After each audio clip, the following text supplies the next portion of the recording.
Well, good morning. I'm showered and getting ready to go. Just having an apple. Had a couple of cups of coffee. Just need to load my bike up. Hostel was okay. Probably I prefer my tent. Just because I'm a bit of a loner really. I don't do groups of people.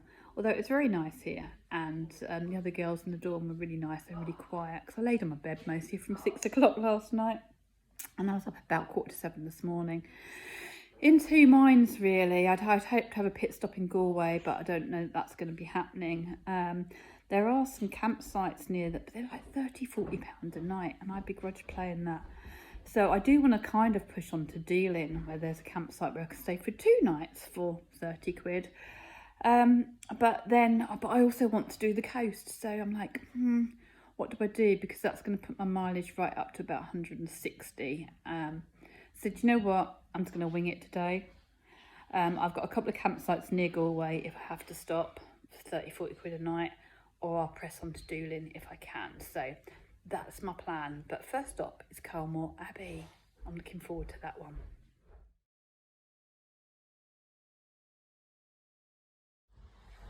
So I'm now here at Canam Abbey, as you can see across the lake. I'll pan round in a minute. It's 9:20 and it doesn't open till 10, which I did know because I researched and looked it up yesterday, but I thought it was later in the day. I'm getting such a whiz now at getting my stuff on top of the top box that I did things much quicker than I expected this morning. So my decisions now, I mean, I do know that I get in for a reduced price because I can't access everywhere. It's got that quite clearly on the website, which is really good. So not everywhere is accessible for people with disabilities. So do I hang around and wait for another 45 minutes, or do I carry on pushing forward on the road and then get to Doolin, which is where I'd really like to be tonight, but I just don't know if I can do it by doing all of the coast.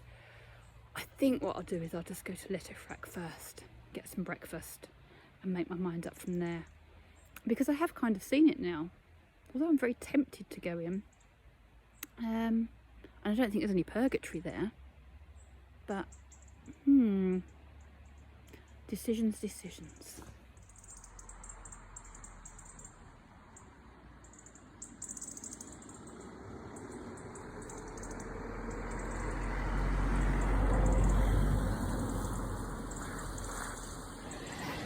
I'm back in Letterfrack at the Cabot Cafe, but brunch isn't until 10.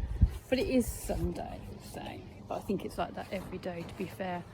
I'm going to have a little wander around and see if there's anywhere else for breakfast, and if not, I've decided that I'm probably going to push on, because as nice as Canam Abbey looks, it's not going to be the same without Andy. It really isn't.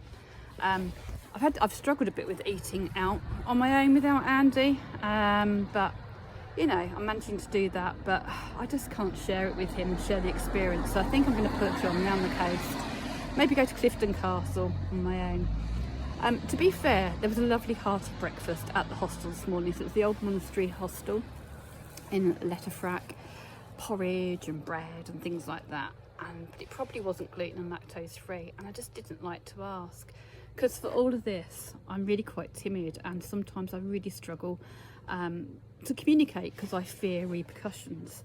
So I thought it was important just to share that what you see isn't always really what's going on inside. Although I'd ask for other people. If someone else is in me, I would ask for them. So that's probably something for me to work on today. Yes, that's going to be my thing of today. Ask for things without the fear of repercussions.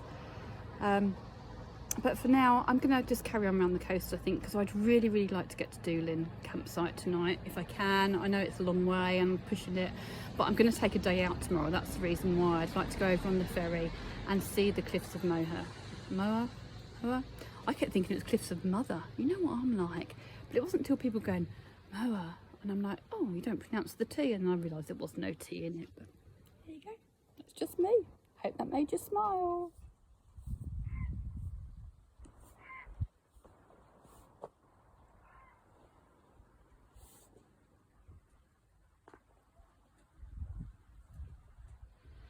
I found a bar that's open in Cleggan, It's called Joyce's Bar, which is Andy's mum's name, so I thought that was rather cool. I do breakfast with a cup of tea, and they're actually doing me an off menu. They've got gluten-free brown bread, so they're going to do me gluten-free brown bread and toast and a cup of tea. How lovely is that? I braved it. I came in, I asked, and I'm going to get a nice breakfast.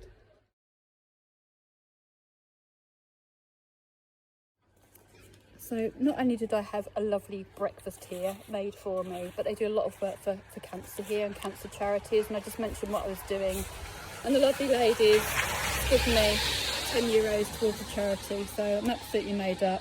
Taking photos from the other ladies that are doing runs and things as well to raise lots of money for cancer charities. So thank you everyone at Joyce's Bar and the Crafty Crab.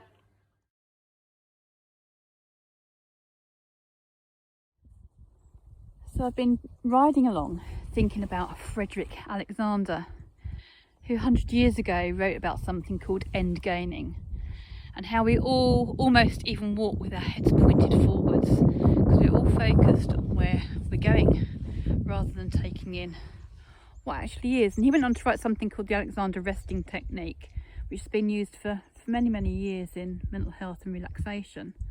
And I've realised in my wanting to ride the coast and get to Doolin today, I was really end gaining even on my bike. I was pointing my head forwards trying to get there quicker. So I'm going to slow down, take in the view, and just wanted to share it with you.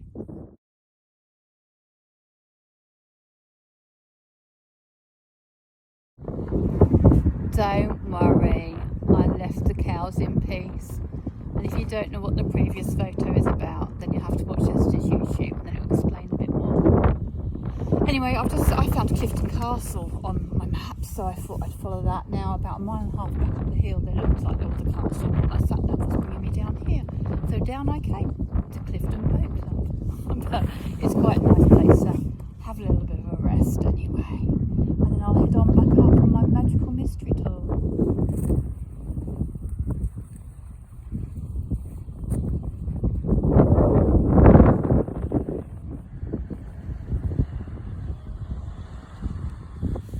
So I'm now at Ballyconneely. That's how my sat nav says it anyway. I don't know why, I just like the sound of it because it's on the coast and it makes me want to say Billy Connolly, so I thought it might be fun. There are some fun little pictures and that behind me, and I just found a sweet something or other cafe, so I'm going to go in there. The weather is so changeable today. Literally seconds after I finished my last film in the sun, it started raining, but I've decided that I'm not going to ride too much in the rain today. Whenever I can stop, I'm going to. It's stopped now though, so I've stopped to go get a coffee or something, and now the rain has stopped. But it's been a bit chilly. I've got my warm orange gloves on today. So, but riding here, I was thinking, you know what, of some of the rides that Andy and I used to have in the rain, like the time we went across the moors to the Jamaica Inn Cafe. It was Jamaica Inn pub. It was, not cafe. It was so cool there. We were so relieved to get there. It was so warm, and that's where Daphne du Maurier wrote the Jamaica Inn book. So there's a little museum there for her and a lovely little restaurant as well. So I'm just going to show a photo because it's one of my favourites.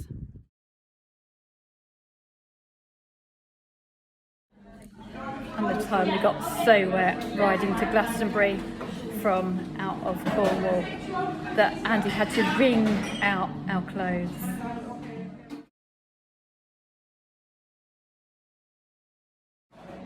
And then the time I just gave up and decided to do some rain bathing beside the beach in Cornwall.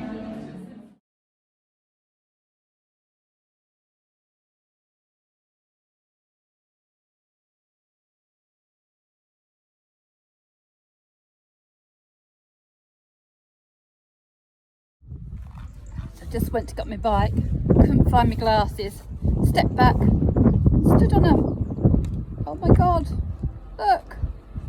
The only one arm. Ireland is so full of beauty and surprises. It's just like you come over the brow of a hill and this is what you're greeted with. It is amazing. And the sun's shining. Well, I'm not rocking my glasses today, Cindy. This one's digging in my eye. This one's up in the air. I'm all over the place. I'm a spare pair in my top box. Oh my word. and I shouldn't have had that cake. I feel really sick. This is Roundstone, and it's absolutely spectacular. So beautiful. I just wish I could share the smell of the seaweed with you, but until we get smell-o-vision, you're just going to have to imagine it. So I've come to a place called Carna Bay, spelled C-A-R-N-R-A, just because I thought, you know, if you put an I in it, it would sound a bit like Karina. But Karina's moods and emotions, a bit like the weather today, are all over the place. I was like really high this morning, really happy, almost bipolarly manic. Might have had something to do with the 3 cups of caffeine I had though, as opposed to my normal one. And this last bit of ride, I've just been really, just really thinking of Andy, thinking about our tours, thinking about, you know, him riding on 2, and then when he always wanted a unicycle and I bought him one, just even last year, messing around on the unicycle, which does make me smile. But then I think I'll never do that again. I'll never do that again in his body as it was here or on this earth. But I hope that his spirit has carried on. I hope he is still having fun, and I really hope that one day we will meet again.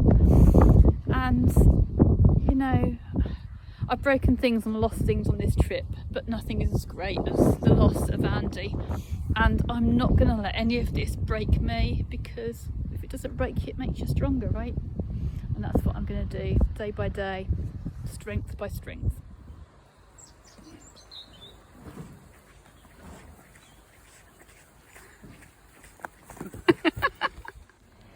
So I'm now at Spidal, where there is actually a campsite for about £30 or £40 a night.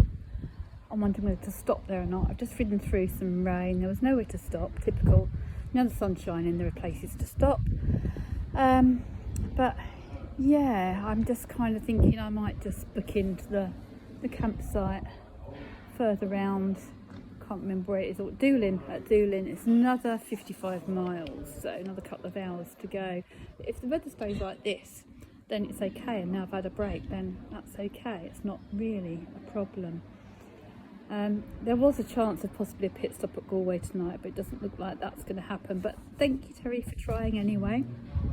And you know, a lot of people are thinking, what's she like? She comes into Dublin and she just heads straight out of Dublin North, hangs around some of the nice bits of Belfast maybe, drives straight through Portrush, drives straight through Westport, and now isn't even going to stop at Galway. But cities aren't really my thing. The open road, my bike and the scenery are my thing. And especially without Andy, because on my bike I could just imagine he's still my wingman, riding behind me, and I can chat away to him to my heart's content and nobody knows the difference. So yeah, it seems kind of weird, but that's where I prefer to be free, out on the road, especially in this weather. So I've had to stop for a break so I could recuperate myself, because I knew I was getting to that point of like, 2 hours to go, I'm just going to ride hard, and I don't really want to. I want to slow down, enjoy the scenery. I'm not really hungry, not really thirsty, but I've found a pub and I've come in, and I'm having Guinness Zero, even though it affects me, because do you know what, I feel so sick after that cake. Even though it didn't have gluten in it, obviously had a lot of dairy in, and I've been eating chocolate the last few days, and I'm lactose intolerant. And I do know, if any of you'll know as well, if any of you have read my book, it's the A to Z of alcohol and sobriety, everything you need to know for any addiction, for physical health and mental health. It's got lots of other stuff in it. It's not just about alcohol, it's not just about addiction. Lots of great stuff in there, and I talk a lot about self-harm and how very often we use physical pain and distraction to distract us from emotional pain. And that's probably what I'm doing. I'm doing a good workout of my thoughts today and my emotions, and I'm sharing in the hopes that by sharing with you it will help somebody out there. But do you know what? I'm not just ignoring it, I'm just not distracting it. I am working through all this stuff that's going on, and that's the good thing. That's all we can do, isn't it? And my brother often says about me of sort of fighting addiction. He's very, very proud of me, and I don't really feel that I'm fighting the alcohol addiction anymore or the cigarette addiction anymore, because I'm 3 years clear of both, more or less. although I know I can't get complacent, it's always going to be there. But I am definitely fighting my sugar addiction, which is a cross addiction. And I don't think I'm fighting it very well, because I've pledged so many times over the last 2 years and I am sober, but it's just not happening. So do you know what? I'm going to pledge here and now. I'm going to pledge for today, it's only every 24 hours anyway, that I will not have sugars or sweets, especially lactose and chocolate that I'm allergic to, from now on. I won't, honest, and I'll be honest if I do.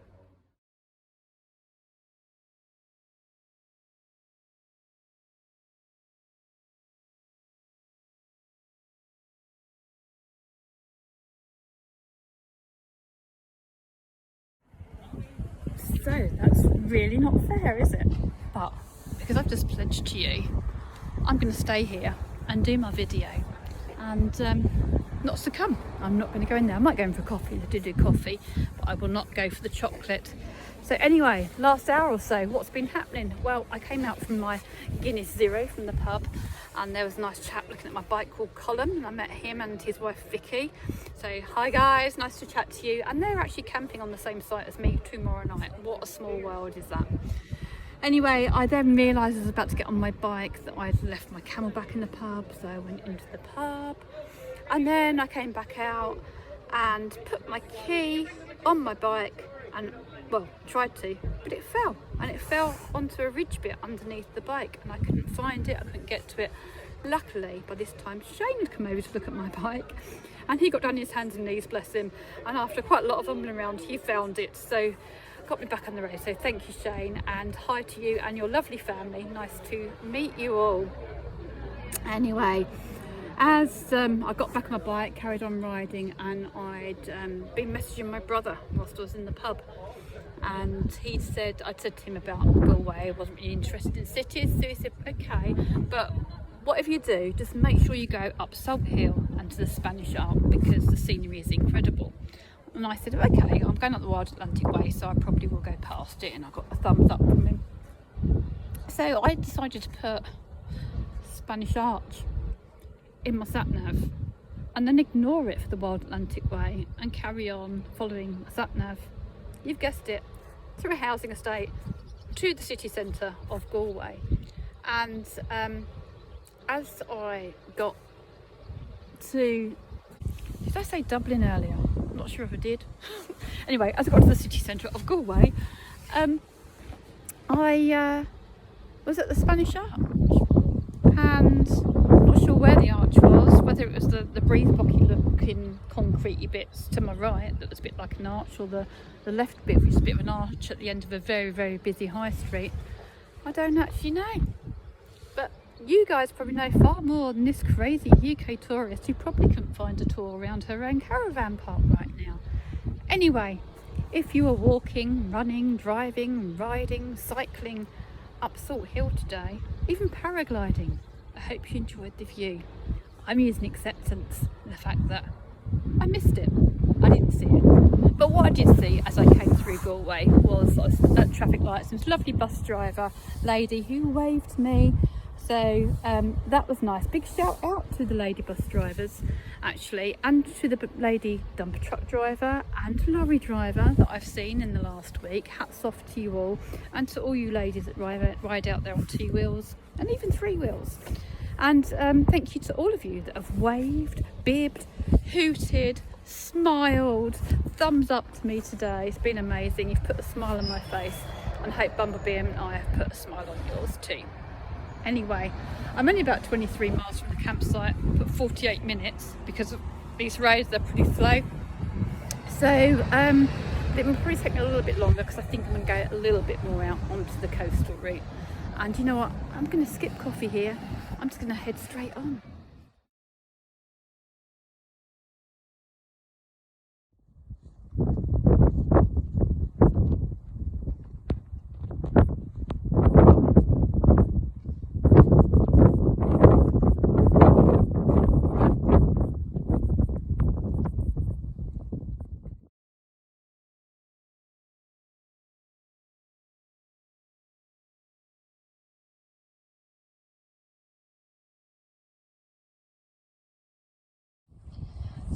stopped for a little break because I decided to come round on the coast bit. I'm regretting it a little bit now. Should have probably just tried to get to the campsite. I'm still 9.5 miles away, which is going to take another 25 minutes. But I just wanted to show you this. You can see the difference in the weather, that I'm coming wind, rain and sun and clouds.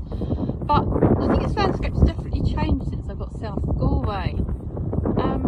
It's greener, it's less rugged, it's flatter, it's smoother. Even in the Burren, the limestones, even that was really smooth, not craggy like sort of north of Galway. So, yeah, just really noticed the change and almost calmer somehow. So it's just gone 6. Just arrived at my campsite at Doolin. It's been a long ride today, but an enjoyable one. Some great sights. I have enjoyed it. Everything hurts. I can't even summon the energy to get my jacket off, but I have to put my tent up. So I'm going to do that. I don't know how far I've ridden because I pressed pause on my Relive west of Galway and forgot to put it back on again. So apologies to those who like the Relive, because at some point you're just going to see a long line. But I'll try and map out and take a photo of where I really did go and work out how many miles it was. Anyway, I'm going to get this tent up before the rain comes and then go find a little pub to get everything uploaded and get me some food. There's some lovely little places I drove through, so I'm quite excited to go out tonight. All pitched, just tent stinks because it's been put away wet for 2 nights. Didn't even have the strength to get my sleeping bag out, so of the roll things I've left it in there. I'll sort it later. Come out for dinner, come to Doolin's Inn, which looks lovely. Food smells lovely, music sounds lovely, traditional Irish music, but unfortunately there's nothing I can have, nothing at all really, apart from some soup, vegetable soup, because everything else has got gluten or dairy in, and there's nothing vegetarian. The only option I could go for is some fish, maybe a halibut, but it's €32, and if I'm not going to pay that for a campsite for the night, I'm not going to pay it for my dinner. I'm a tart ass, but I'm on a budget.